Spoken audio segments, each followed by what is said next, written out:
ইটগুলো একটু হালকা হালকা নরম হয়ে গেছে, কিন্তু এইগুলো দেখুন কত সুন্দর নিখুঁত। হ্যাঁ বন্ধুরা, আমি এখন পাবনা শহরের ঠিক পাশেই টার্মিনাল, সেই টার্মিনালে আছি। আমি সেখান থেকে এখন যাব জোর বাংলা মন্দিরে নাকি। তো আপনারা অনেকেই জানেন যে পাবনা কিন্তু ইতিহাস ও ঐতিহাসিক এবং দর্শনীয় স্থানের মধ্যে সারা বাংলাদেশের মধ্যে অন্যতম, এবং দর্শনীয় স্থানগুলো আমি ঘুরে ঘুরে দেখানোর চেষ্টা করব। তো চলুন আমরা যাই। এখান থেকে কত দূর? হ্যাঁ, কত দূর? 1 কিলো।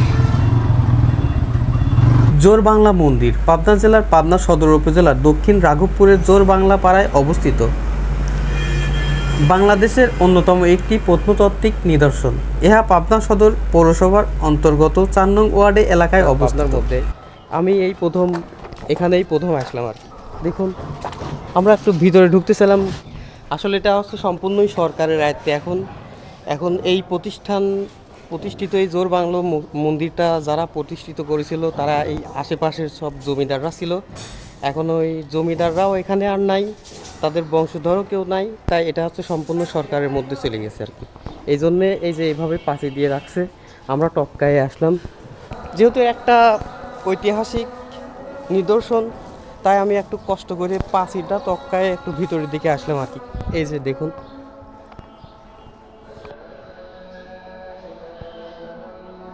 কেমন লাগতেছে তোমার? আসছো ঘরে বাসা এখানে? মন্দিরের সম্মুখ ভাগের খিলানগুলির উপরে টেরাকোটা ফলকগুলি রাম ও রাবণের সৈন্যবাহিনীর মধ্যকার যুদ্ধকে প্রদর্শিত করত, যা এখন ক্ষতিগ্রস্ত বা নষ্ট হয়ে গেছে।